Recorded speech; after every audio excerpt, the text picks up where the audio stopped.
So, hi from the talent acquisition team. I'd be lying if I said we weren't nervous about being on the session this afternoon. Just a little bit.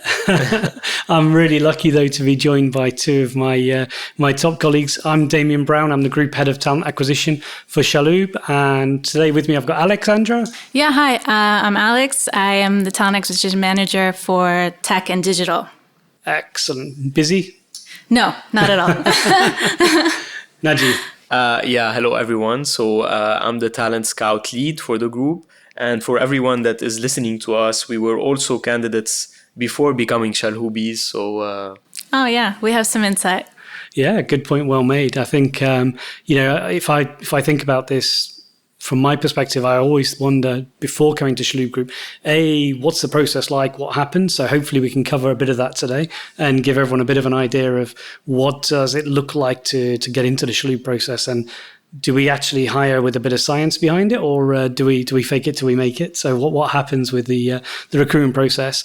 Hopefully a little bit about where we go to look for people to help people know where they need to be hanging out. If your scouting team are going to find them, Naji, and then we'll try and cover off a little bit about what's changed for us in the last 12 months during COVID, and what's going to stay with us now after COVID because we loved it so much when we changed it. So and then we'll wrap up today's session with giving a couple of hints and tips about your recruitment experience and your recruitment process. But I think great place to start would probably be with you, Alex, to tell us how do we recruit at Chalhoub? Yeah, sure. So, well, it really starts with the role and the scope of the role and the need within the group. So what we want to do is contextualize the role. We want to understand what the business value is. We want to understand, what the impact is, not only for the company, but also for the candidate. What we want to do is really, understand that, so that when we're talking to the candidates and we're describing what it's like to be in the company, they really understand and they can see themselves as a part of the group. Amazing. Okay. And so what do you think is the most important thing for them then when they're thinking about themselves in that role?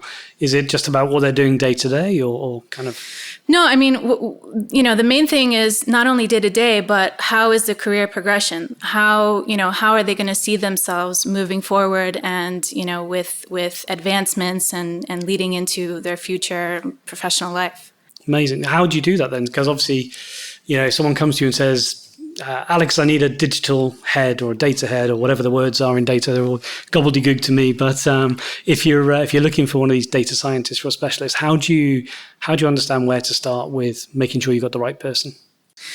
Yeah, so I think an initiative that we've done that I think was really important last year in 2020 was we've developed a competency framework. So what we do is we standardize it across the group. So anything from a sales executive to a head of data analytics to an analytics lead, whatever the case may be, is a really consistent set of points that make this person the most successful person for the role. And it's a way to kind of, as you were saying earlier, put a little bit of science into the way that we recruit and the type of person that we're looking for. And not only that, but it aligns with our values. So we have very distinct values that we like to showcase across the group. So the importance is tying that in so that when we have future candidates coming in, they can also bring that forward. The main thing is, the relevance and what they can bring to the table from their experience. Having a family or a friend within the workplace is also one of the channels we usually use to have people on board and apply to the group. I mean, we have more than 10,000 employees, so referrals are a critical part of our talent acquisition strategy, and it's an important sourcing channel that we rely on when we open a role. So having someone on the inside referring the CV to the talent acquisition team could be a channel we refer to. Makes sense. Yeah, makes sense. And it sounds a bit boring, though. I mean, you kind of talk about these competency frameworks and a bit of science in it. Is it really that dull? So for candidates, we do try to incorporate different tools, different ways of interviewing, different ways to get their experience and skills across. So we've been able to implement different things in, for example, in retail, we have an assessment center, which is a very like in-person live action way to showcase your examples, your skill set. We have something called, we've partnered with a company called Plyometrics to do very psychometric cognitive testing, to showcase quickness of thought and adaptability. Cool. We have, for some of the more technical roles, we do technical testing, we do anything from GitHub, repositories to case studies with real world problems, like real business problems. And even video interviews as well, like some of the roles that we have, we can, for people that, kind of prefer to show their presence physically, if it's a situation where we can't exactly do that yet, it's a way to kind of showcase your personality and have that. And so across this journey, there are also different levels of accessibility. So for our commitment to people with cognitive and physical differences, we can also adapt to that as well. Amazing. So in terms then of it's not just posting an advert on the career site or LinkedIn and waiting for the responses. You're doing quite a bit of work before that. There's lots of ways for candidates to show you how amazing they are and that they're right for the group. Do they get some feedback? Are you good at that? Good question, Damian. So, I mean, the short answer is yes. And ideally, in a perfect world, we'd be able to speak to every single person that applies, and we'd be able to tell them, why they're right for the role, why we're moving forward with someone else, and the reason. But with the amount of applications we have, we're not able to reach out to everyone in a personal way. So at the first point, you might get an email that says, we appreciate your effort, but we're going to move on with another candidate at this time. Ouch. Is that just automated? Ouch is right. Ouch is that right. automated, or does that, is there a human? No, I mean, our team, and this is why we have, such a big team with so many different specialties, is that, every single CV, every single application, we look at it, we vet it, and we compare it to the competencies of the position. So, this is something that I think is really important, and it's not an automated message. We actually do look at how you're applying and what you're applying for. And if you have gone through the process and if you have made it through to an interview with one of our team or a hiring manager, we will give you that personal feedback because you met a human, and so you deserve feedback from a human. Perfect. Okay, makes a lot of sense. In terms then of the numbers, Naji, Alex touched on, there's a big number. How big is the number? How many people applied to Chalhoub Group? Yeah, basically, this brings us to basically it was a very busy year in 2020. Obviously, we've launched a new career site, which has an Arabic version available as well. So during the months of February, as an example, I can tell you that more than 50,000 applications went through our career site. So in February, in a short month? In a short month. Okay. Exactly. So this is one of the most important channels we rely on when we look for candidates. Also, during the past year, we have set up a new talent scouting team, which is supporting us out of India. This team supports us with our talent acquisition agenda across the whole group. The main objective of this team is to actually help us be proactive instead of being reactive when it comes to building pipelines of candidates that we can refer to whenever a role comes up, instead of waiting for the role to come up and then starting to look for candidates. What's in it for them, for these candidates? We're reaching out to them, we're connecting with them, but we haven't got a job. So what's in it for them to talk to us? No, definitely. Good question. I mean, the point of reaching out to candidates is to check their interest in relocating to Dubai, and being part of the retail industry, and checking their salary expectations, their notice period, and keeping them warm until a proper vacancy comes up that matches their profile. So this is the whole purpose of this scouting team, which has been set up to support the whole talent acquisition teams across the group. Great idea. Yeah. And the purpose of revamping our career website is to actually make it more lively, more engaging with candidates that just go on our site, and just instead of just seeing vacancies being posted, they can also see the latest news updates when it comes to what the group is doing, and how it feels like to work within the group. So they will see live examples of people within the group sharing their experiences. So we want to make it a user-friendly and a seamless experience for candidates. Okay. I mean, that's hopefully why they're watching this podcast. Let's be real. It's a lot sexier now than it was before. So hopefully, people are seeing that, and it's easier to use. Do you think that's why we have so many applications though now? I think. Because it's easier. I think, it kind of draws people to apply more. Definitely. Also, this takes us to another channel which we rely on to attract candidates, is our partnerships with universities, which we have been fostering and building throughout the years. So it's not a simple thing. It takes a lot of time, a lot of effort, a lot of coordination, and these universities are actually local ones, such as AUS, Ajman, just to name a few. Regionally, within the Kingdom of Saudi Arabia, with Princess Noura Universities, Dar al Hikmah, UBT. Internationally, with universities such as Bocconi, HEC, IESE in Barcelona. So again, we have more than 100 nationalities within the group. So it only makes sense that we reach out to so many universities across the globe.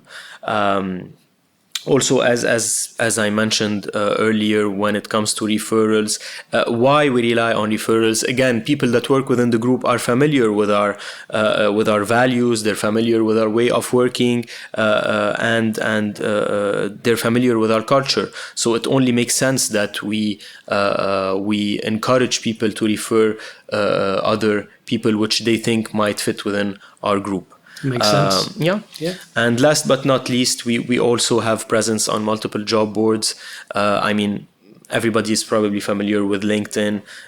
If you're not, then I urge you to go on and update your profile. Yeah, you should be. Retail Choice, Gulf Talent, and we have other specialized job boards which are specific to certain functions, such as data and tech. And probably Alex can tell you a little bit more about that. Yeah. So, for example, we partnered with a Dutch startup last year called WorkSuite, and basically they are a former team of data scientists. And they use artificial intelligence to generate matches of candidates to the jobs that we post. Wow. So interesting. Yeah. Takes one to know one, right? So data for data. Fantastic. And what about, so I think one of the really nice segues there, we've talked about startups, we've talked about diversity, we've talked about different nationalities and accessibility. I'm thinking, it'd be really interesting for us to share with anyone who's watching some of the real core beliefs in Chalhoub Group around diversity and inclusion. We launched a program in October, November 2020 to bring 40 youths between 15 and 18 into our organization as a full-time weekend work every weekend. And it's been so amazing. It's now been taken on by 5 other brands in our group. And we've been contacted by a number of the other groups in the region to ask us how it's gone and can we help them. So, for us, diversity is about generational diversity. It's around giving access for accessibility. We're running a program with Pymetrics, the startup you talked about earlier, who they have an ADHD version, a colorblind version, and a version in 30-something languages available for our assessments, which I think is super cool and really means that our doors are open for everybody.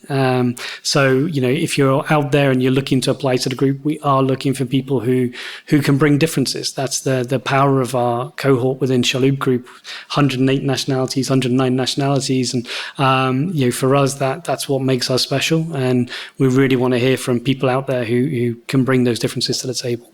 And I think Ryan posted an article recently, our head of data, our CDO, on diversity and inclusion. And he mentioned a quote that was really funny. I'm totally stealing this. Sorry, Ryan. It was, diversity is being invited to the party, but inclusion is being asked to dance.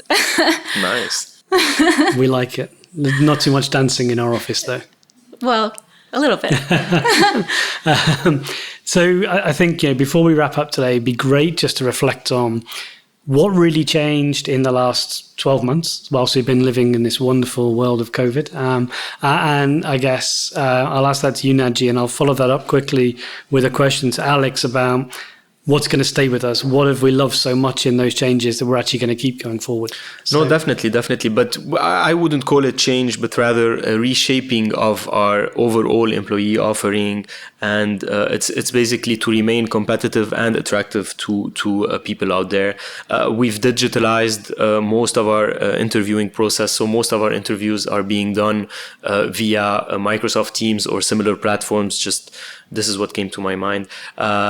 This has helped us even reduce our carbon footprint, which is even aligned with our sustainability goals, as we have signatories with the UN Global Compact. So this is one of the things which we have reshaped. Okay. So it enables us to be sustainable even when we're recruiting. I like it. I mean, my favorite one by far is the working remotely out of the country.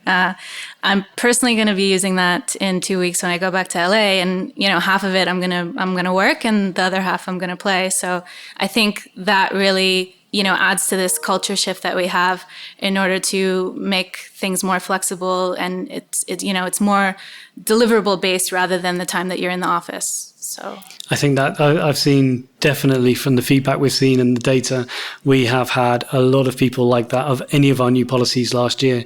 The 1 month working overseas, we had one of my peers working from New Zealand for a month, and he actually kept core hours. I don't know how he did it with the 7-hour time difference. Yeah, I'm not doing that. Sorry, Damian. Okay. Darn. And I think one of my funniest ones, and I won't name and shame the person, but they went to the UK in November for a month and worked. Wow.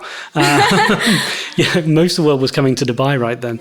But okay, so I know we're short on time, so we're going to wrap up. I want to hear from both of you. What can we tell our audience in terms of hints or tips? We'll go into it in another session in the future, but let's leave some tasters out there. What things can they really do to improve their chances? Yeah, so I would say top level is, you want to make sure that you're applying to a role that resonates with you and what you've done. So, if you're applying to 5 different roles in 5 different capacities or domains, it just kind of tells me as someone in talent acquisition that, maybe you're unsure about what your strengths are and what you want to do moving forward. So I think align, with yourself on your experience and your skills and apply accordingly. So do you mean if I've applied to a role as a receptionist, a finance director, a sales director, and a digital architect, then that wouldn't go well for me? I think you want to kind of, reassess and reevaluate, what you want to do.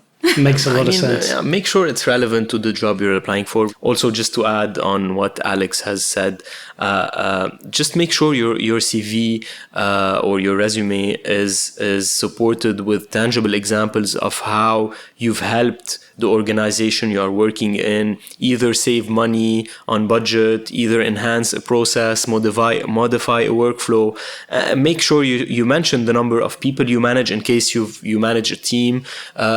This is really important things that recruiters look at when they screen your resume.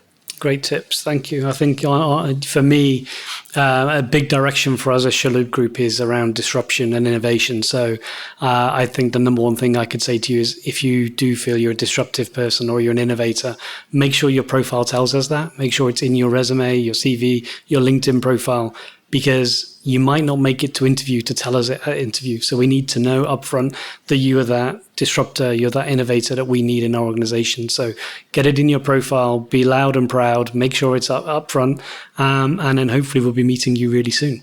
I think that's it for today. Thank you very much, two of you. We'll hopefully be back to you in the coming weeks with some deeper dives in the areas we've touched on today and more hints and tips on how to be successful as a candidate with the Chalhoub Group.